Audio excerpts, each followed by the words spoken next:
Howdy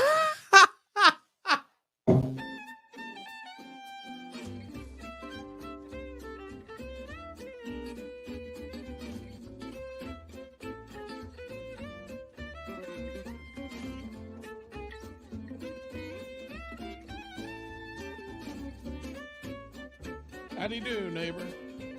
It's Berean Spirits time once again. The boys have gathered around, and they're ready for you. So join in, make comments, and study with the guys as they try to study as the Bereans did in Acts chapter 17. And now, here's the guys. Welcome back to another episode of Berean Spirits. My name is Chris Peltz. I'm the evangelist with the Southside Church of Christ down here in Springfield, Missouri. We've got Richard Dodson who's putting up links and inviting everybody to come out and join us here on the live stream. Richard's up in Kearney, Missouri with the Kearney Church of Christ. Richard, you doing all right today? Yes, I'm alive. I'm breathing. So, yeah, everything's good. Yeah. Good. Glad to hear it. We've got Josh Thornhill over in Wichita, Kansas. Brother, how you doing? I'm good. I'm here. I'm ready to go. Awesome. Yeah, man.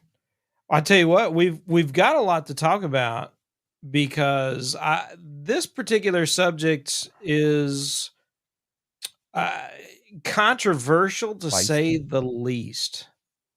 The least. Yeah.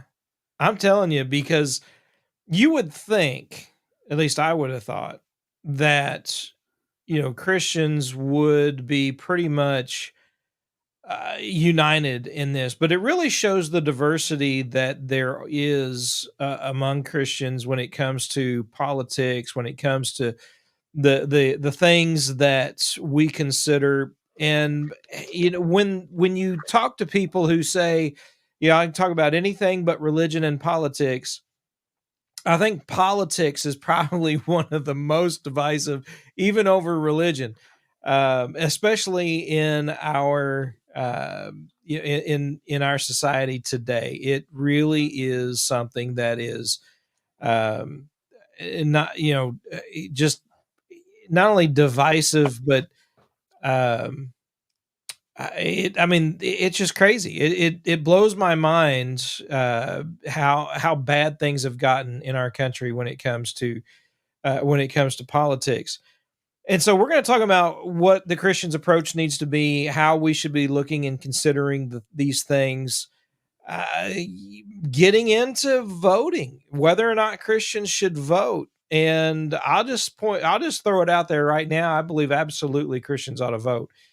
I think there's going to be a lot of people voting this time because my wife said down there where she works, there's one of those places, where you can do early voting. Yeah. And she was going to do that. She said, but you would not believe, she said the line getting into early voting is just incredible. Yeah.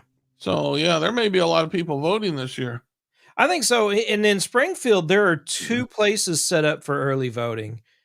And that's it, right? If you're going to do early voting, there's 2 places. Now on actual election day, I mean, we've got all kinds of polling places and, for elections, but early voting, there's only 2. And it's my understanding they've been pretty crowded. So, Josh, are you old enough to vote yet? Just barely. Okay. That's funny.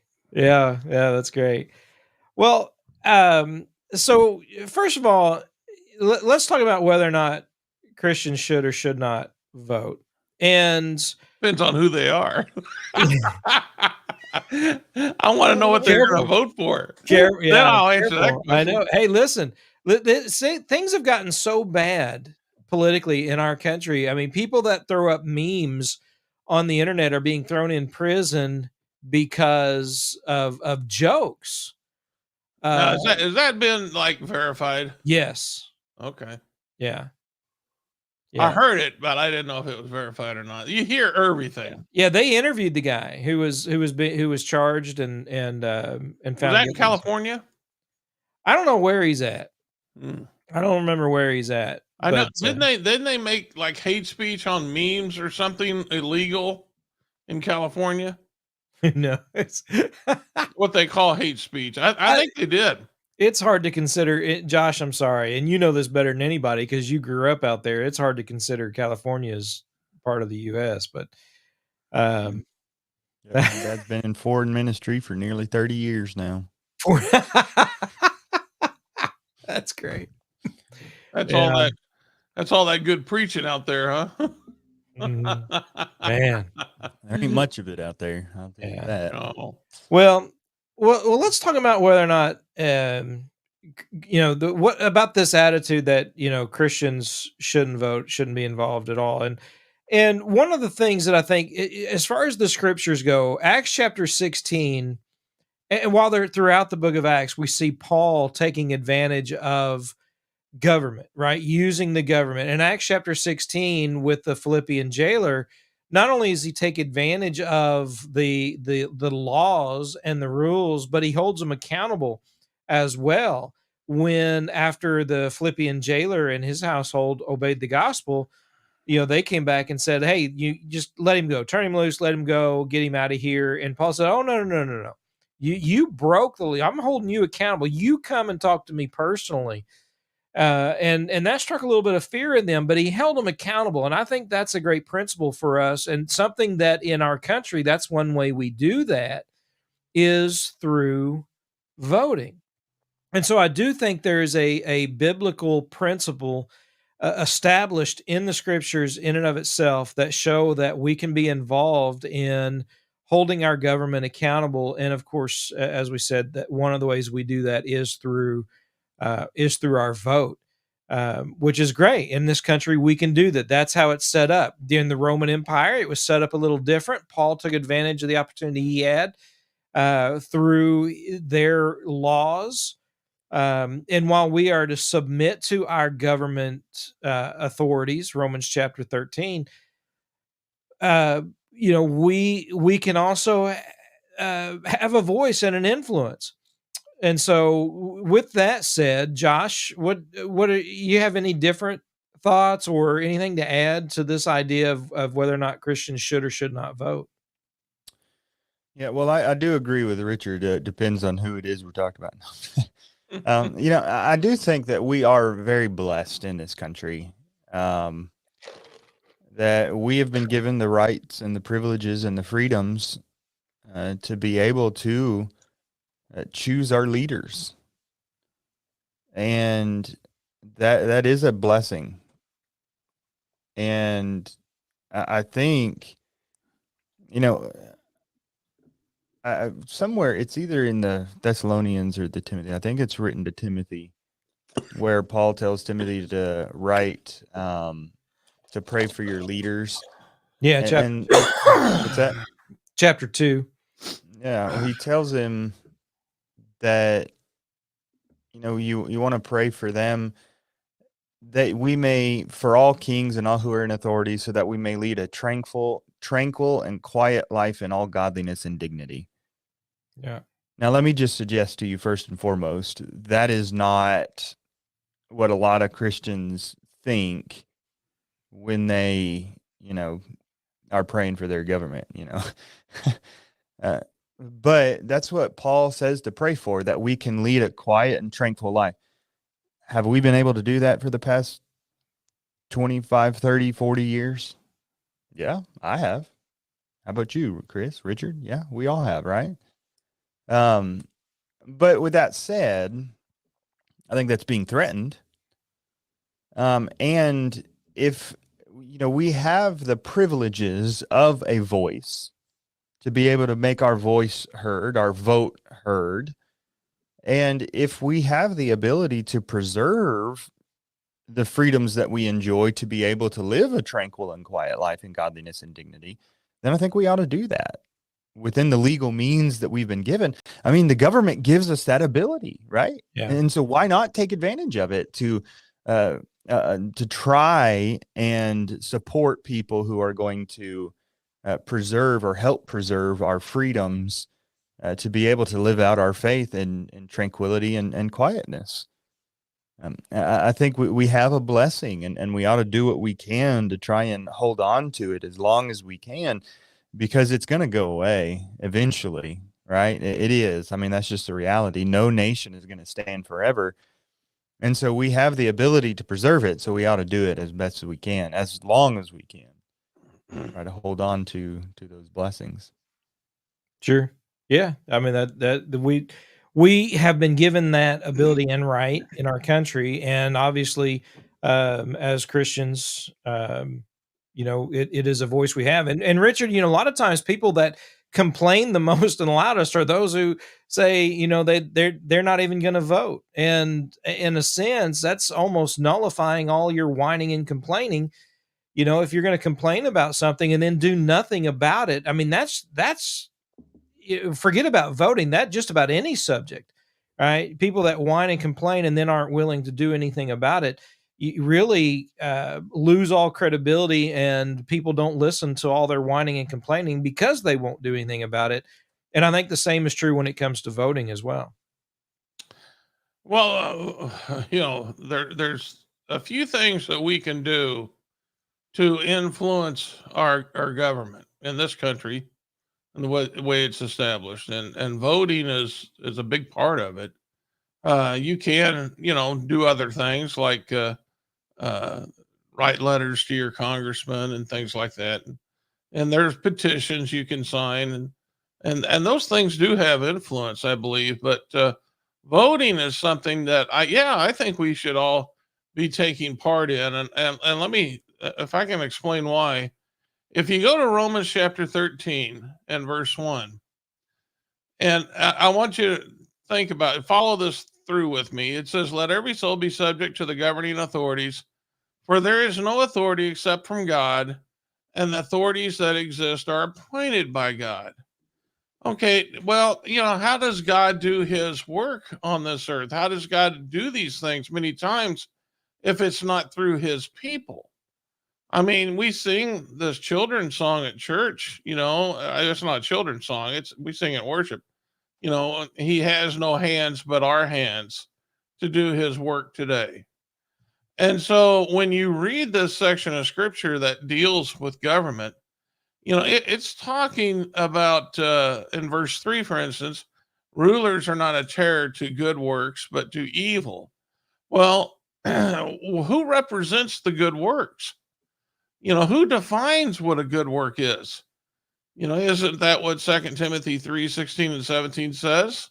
That the scriptures is what gives us instruction into righteousness so that we're equipped for every good work.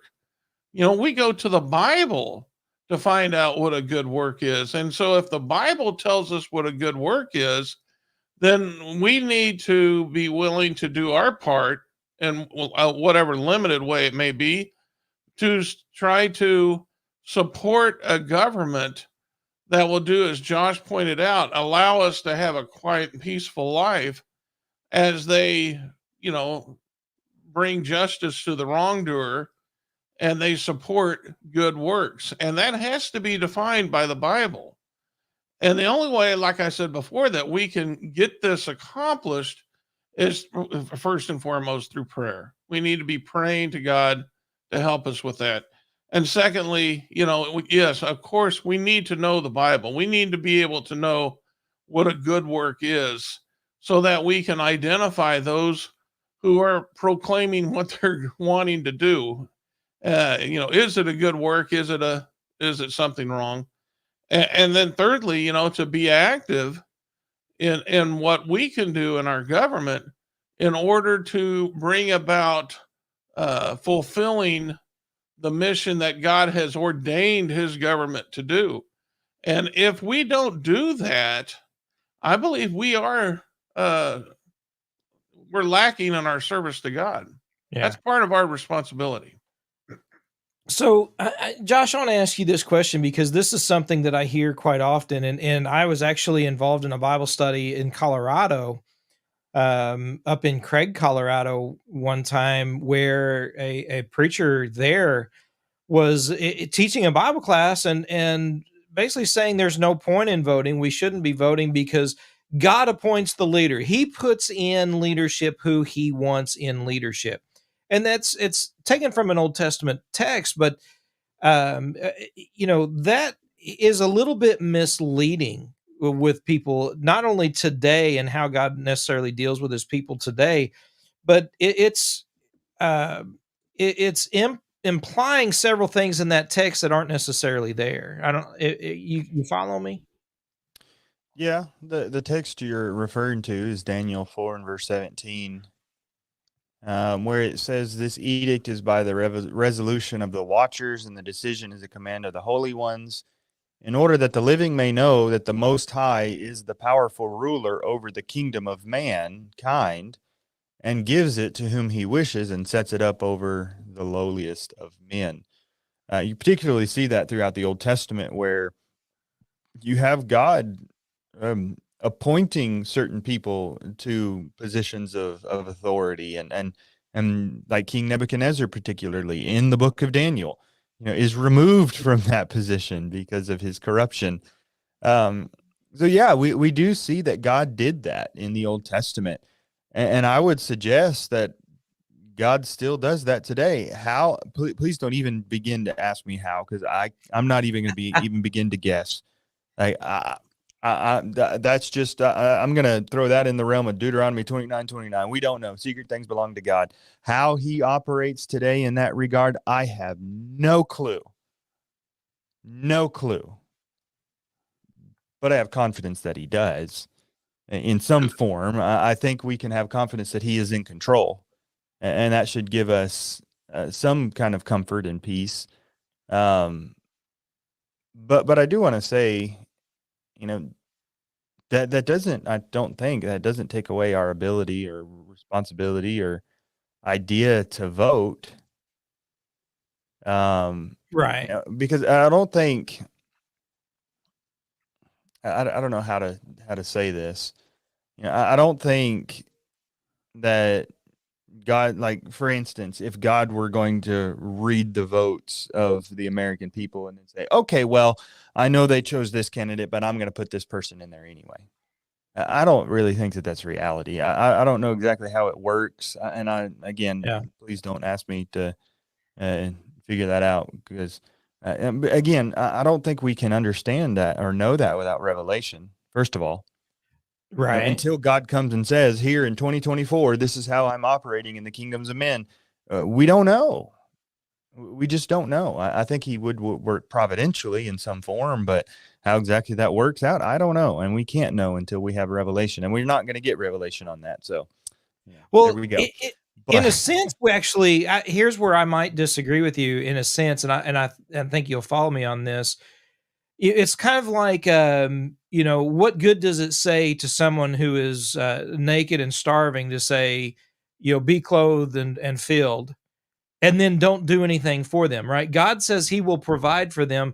How does he do that, right? Sometimes it is through us, right? As Richard kind of alluded to earlier, we are his hands, his feet, his mouthpiece. He works through us. And even in the Old Testament, Babylon, right? God used evil men, evil kings to fulfill his promise.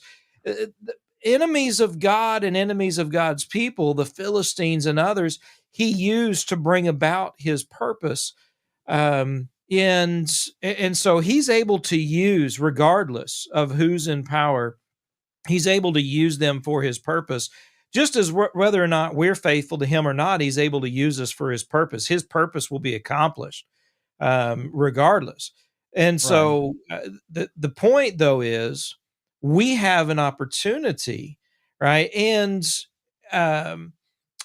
God can use us in that sense, not just to sit back and say, well, God's going to appoint who he's going to appoint now, and then say, but you're not going to use me to do it. I mean, that's really, it seems, the attitude of a lot of folks that sits back and says, well, God's going to do what he wants to do, and so I'm not going to do anything. And that's contrary to what God expects of us in the scriptures. Mm-hmm. And I want to just kind of touch on that. In Hebrews 12, it talks about those whom the Lord loves, he chastens. Mm-hmm. So God's going to discipline his people. I think one of the ways that he does that is through the brethren. And so he uses people just like, as you've kind of alluded to there, just like he uses Babylon to discipline Israel. He can use Christians to discipline other Christians by, teaching them, his pattern and what he wants, and instructing them to rebuke those who are walking disorderly. So I think in that sense, God can use us in that way. And so maybe if God wants a wicked leader in, God can use the hardened hearts of the people to vote that person into office. So again, I don't know exactly, but I think God can use various means to accomplish his purposes. Absolutely. Yeah, he can.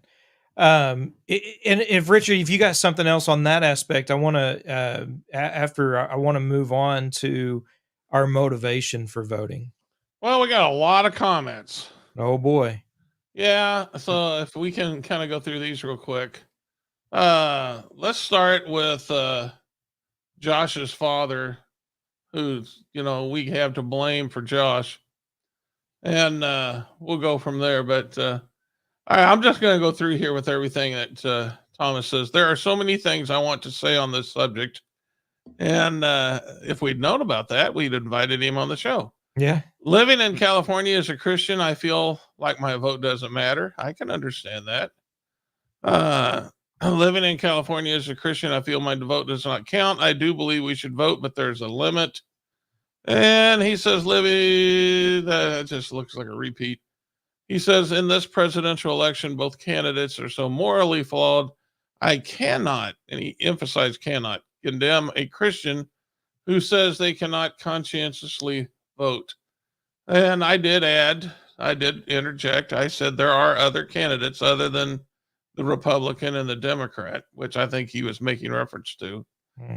And all these things, let us never forget that we will never change society at the ballot box or court rulings. I think it plays a part, though, Thomas. I do believe gospel preaching is the big emphasis is on that. And I think that's probably what he meant. But yes, I think.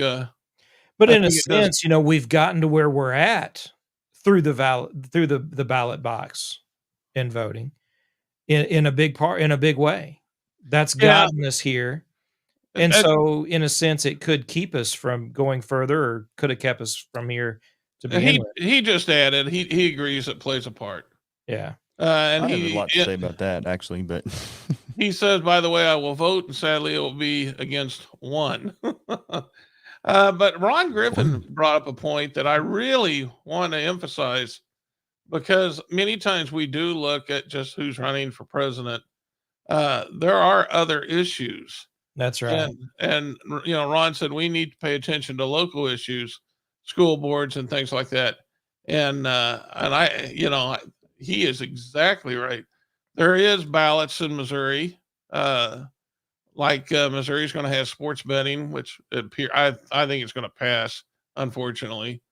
But and then there's an abortion issue on the ballot. So I mean, there's things there that Christians need to be aware of. And yeah, sometimes the candidates can be bad, but you have to look at the whole ballot. And then you have to consider, there was one year, I think I voted for the Constitution Party candidate. And, that was something you might look at. I don't know what they believe in now, but that's something to consider if you're looking for something like that. But now I do want to say this. I mean, we went through the comments, and then Chris, let me make this comment, and then you can go where you're wanting to go. All right. David, it's 2 Samuel 5:12. It says, David knew that the Lord had established him king of Israel. All right. And that he had exalted his kingdom for the sake of his people, Israel. All right. What I want you to do is just think about the way David became king. There were people that played a role in this. And the first one, I think the best one is Samuel. Samuel was told to go looking for David. He didn't name David exactly, but I mean, he told him to go look for this new king to replace Saul. And Samuel obeyed. He did that. He did play a part in this coming about. God used him to change his leader in Israel. And so I'm just saying, in a way, we have and we can bring about change in our government by doing what we can do to support God's government, and that is through voting. Yeah, absolutely. Yeah. So I want to get into some of the motivation of voting, and probably something that I really hope people will consider and take to heart. And if you have comments on this, please share them. I think, kind of to Ron Griffin's point in the comments, there are so many local things that need to be looked at and considered. But oftentimes, the problem that I've had in talking to a lot of brothers and sisters in Christ that disagree politically is their motivation primarily is money. Their motivation primarily is the possessions, it's taxes, and it is economy. And I understand that economy, it affects all of us, and that is certainly one thing that can influence our thoughts and our views on various candidates. But I think one of the more important things that we need to consider are the moral aspects of things.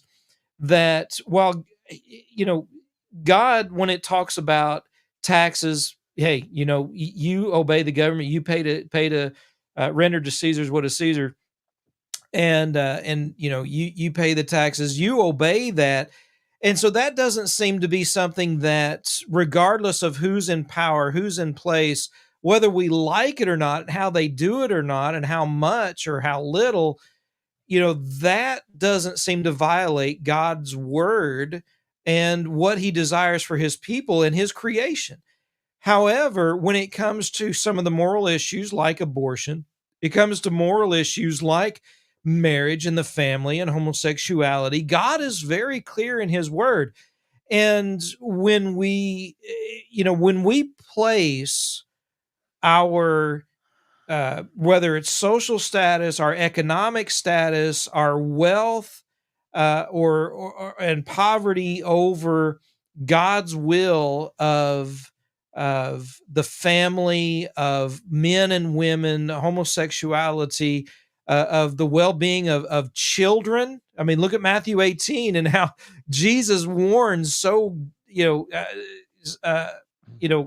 harshly against those who would bring harm to little children.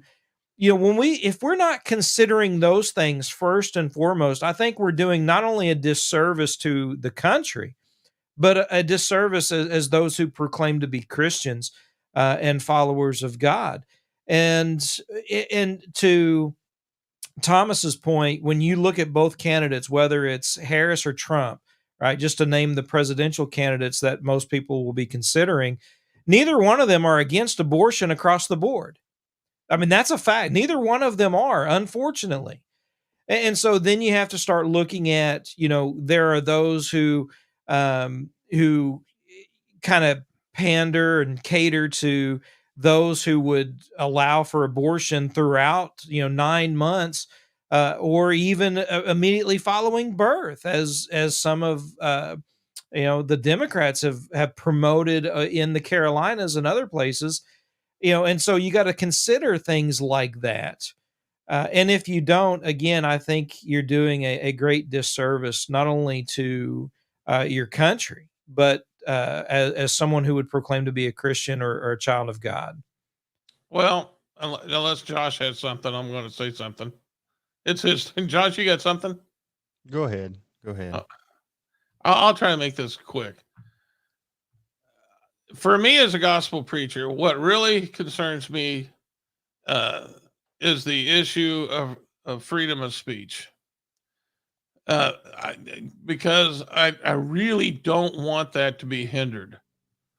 And so these types of issues about, I believe in the gospel. I believe in the preaching of the gospel. I mean, how could any Christian not believe in that? That's how faith is established, is by hearing the word of God. Romans 10:17.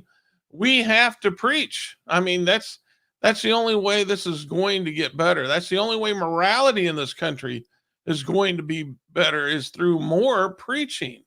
And so, we preach in hopes of these things. But if there is a candidate that is against my preaching, and there are candidates who are against our preaching, that is something I think that we really need to strongly consider.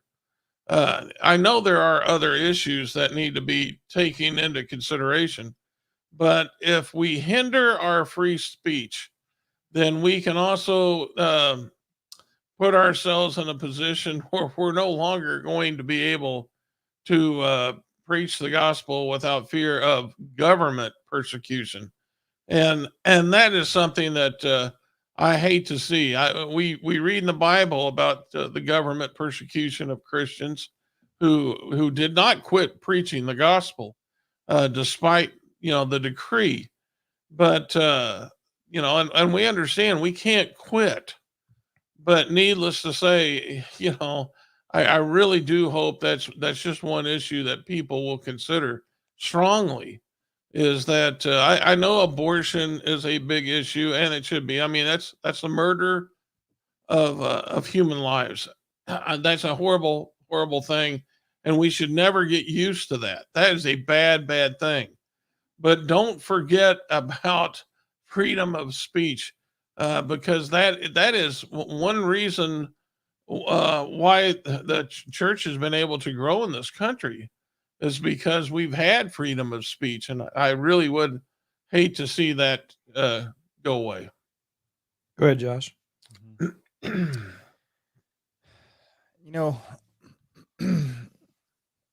I think at this point we have been able to live that tranquil and quiet life that we talked about.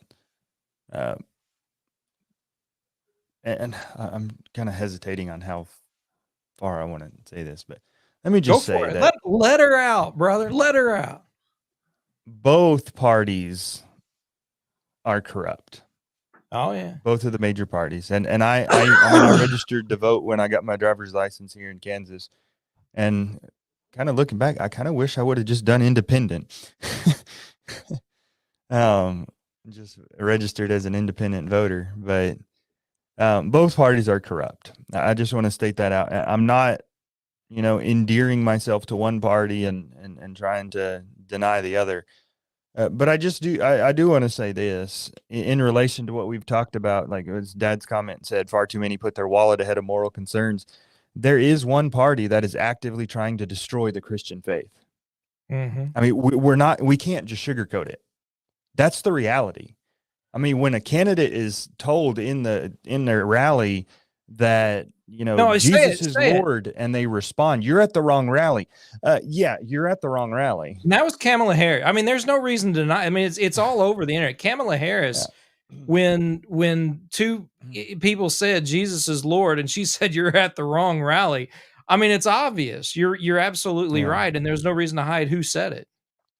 And so my point is not that. I mean, there's one party that is trying to destroy our Christian faith and our freedoms to exercise our faith. I mean, that's just the reality.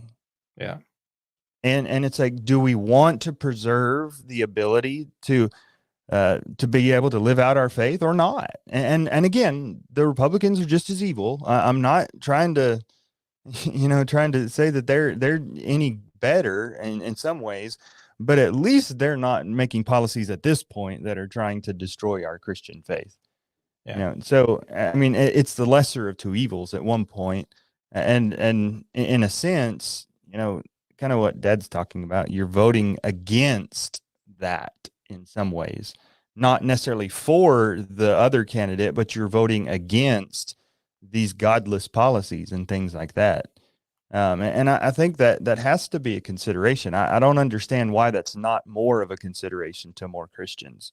I know it. because these people don't try and hide the fact that they hate Christians, and they want to destroy everything that we stand for. And how Christians can continue to align themselves with these people, I don't understand it. I just don't. I mean, I'd gladly sit down with you and discuss it, and I'm going to respect you as a person, but I just don't understand it. I don't get it. We have to make the choice, I think, in voting for who's going to enable us to continue to live the life that we want to live. Yeah. And anyway, that's my 2 cents. But on the other hand, kind of touching back to the idea that we've already alluded to a little bit, the reality is, if we're going to fix this country, it's not going to be through the ballot box. I do think that we can preserve some of the freedoms, and we can expedite the process by voting for certain groups, and we can somewhat preserve those freedoms by voting for another. But at the end of the day, if we're going to fix the immorality and the problems in our nation, it's going to happen through bringing people to the Lord. It's kind of like with a medical condition, right? People treat the symptoms, and sometimes when you talk about voting, that's what really we're doing is, right, we're attempting to treat the symptom of the problem in this country. When, to your point, it is through the preaching of the gospel, bringing people back to God, because that will affect votes. I think if people are truly putting God first in their lives and everything they do, including their vote, the symptom at the ballot box is going to be affected. But it does begin. It's just like the home, right? Look at how they've destroyed the home in this country, and they've destroyed homes, cities, just communities, because they have devalued marriage. They've devalued husband and wife. They've devalued the idea of what the godly home is, and just simply said that's the Western prescribed way, and just deny God altogether. And so, through the preaching of the gospel, I think that it'll affect, right, and take care of that symptom, because that's what we're talking about ultimately when we talk about voting, is a symptom of what is wrong in this country, and really to affect that is going to be through the preaching of the gospel. If I could give a biblical example of that, you have in 2 Chronicles 17, King Jehoshaphat, in verse 6, it talks about his heart took great pride in the ways of Yahweh, and again, he took away the high places and the Asherim from Judah. And in verse 7, he sent officials, Ben-Hail, Obadiah, Zechariah, Nethanel, Micaiah, to teach in the cities of Judah. And in verse 9, they taught in Judah, having the book of the law of Yahweh with them, and they went throughout all the cities and taught among the people. And so what Jehoshaphat is trying to do is teach the people the law of God. And then you come to the summary of his reign in chapter 20. And notice what it said there in, what verse was that? Verse 6, he took away the high places and the Asherim from Judah. You come to 2 Chronicles 20 and verse 33, the high places, however, were not taken away. Why not? The people had not yet set their hearts to the God of their fathers. That's right. We could have the most godly and righteous man. We could have Jesus himself sitting as president in our country, and it wouldn't necessarily fix the problems until the hearts of people changed. Yeah. I mean, the reality is you're not going to legislate people back to morality. Should we have legislated morality? I think so. And when we talk about abortion and homosexuality and things like that, people say, oh, you can't legislate morality. Well, I don't hear you complaining about murder being condemned or illegal. I don't hear you complaining about rape being illegal. Those are moral issues, and we've legislated those, and nobody's going to complain about those. But there's these other ones that people want to complain about. And so the reality is, I think there ought to be moral laws outlawing immorality in as much as we can. But the reality is that's not going to change uh, until the hearts of the people change. And I think you saw that when Roe versus Wade was overturned. People are upset and they're angry and they're furious over this law being overturned because their hearts are bent toward evil. Yeah. And until we can change that through the gospel of Christ, we're not going to see changes in our country. And that's hard because I think we'd like the simple solution of just checking the box in the ballot and then they're going to fix all our problems, when the reality of the solution is that it requires me to get out and teach the gospel to my friends and neighbors. Yeah.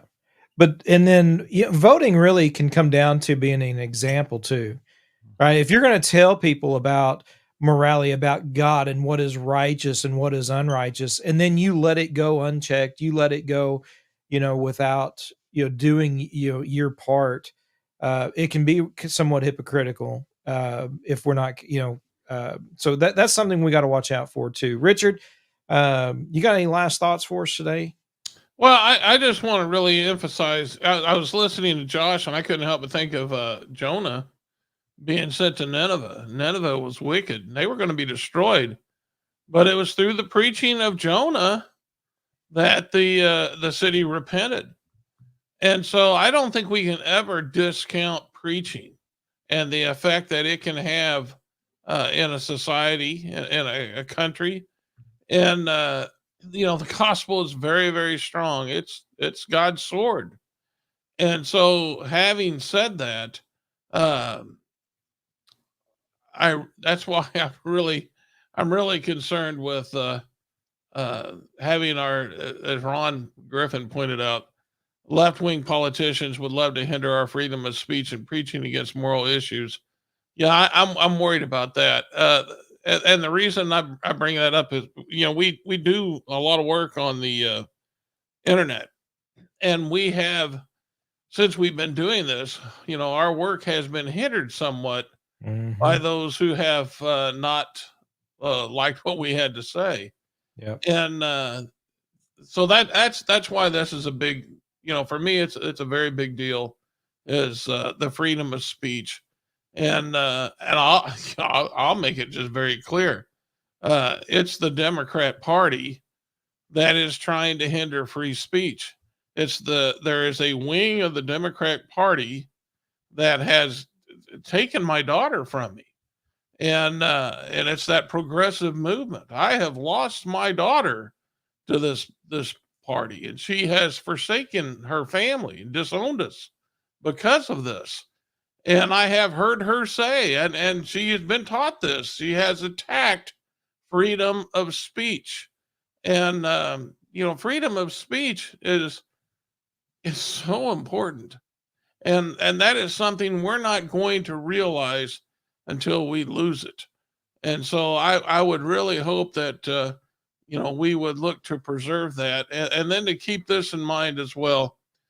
There's if you just go back, and I know governments change, but if you go back to when George Washington left office, he had a speech. I think Alexander Hamilton, helped him prepare his speech before he left office. I just want to read real quick for you guys a couple of paragraphs of which he talks about government in his speech. He says, of all the dispositions and habits which lead to political prosperity, religion and morality are indispensable supports. And then he goes on to say, let us with caution indulge the supposition that morality can be maintained without religion. Whatever may be conceded to the influence of the refined education on the minds of a peculiar structure, reason and experience both forbid us to expect that national morality can prevail in exclusion of religious principle. And so I say that to encourage us, as anyone who's a Christian, to keep that in mind. That those are the leaders by which our nation was established, and I believe that still exists today. And so let's think about what we can do in support of the gospel, and know that through preaching of the gospel, that is going to lead to more people being against such things like abortion and things of that nature. Yeah, you would hope so. Josh, last thoughts? Well, I think we just need to make sure that what we're considering, you know, first of all, our greatest allegiance needs to be to the kingdom of God, Mm-hmm. first and foremost. And if we can preserve the freedoms to be able to live out our faith in tranquility and quietness, then we ought to do that. But then also remember that regardless of what goes on in Washington, God is still in control, and he's still the king, and ultimately he's the one that we're serving, and he's the one that we're going to answer to in the end. And so never forget that Yeah. part. Yeah. I mean, the gospel is the power of God unto salvation, Romans 1:16.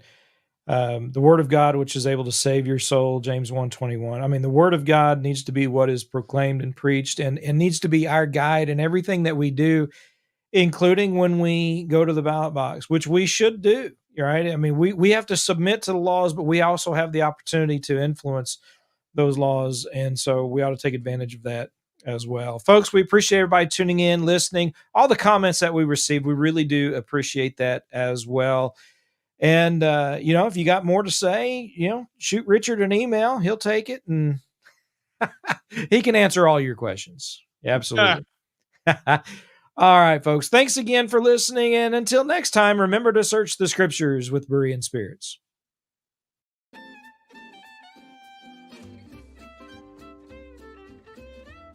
Well, folks, that's all for today. Don't worry. Lord willing, the guys will be back next week for another Bible study on Berean spirits. Until then, let the guys hear from you. Drop them some email at bereanspirits@gmail.com. They'd love to hear from you. Until next time, let's keep studying that Bible.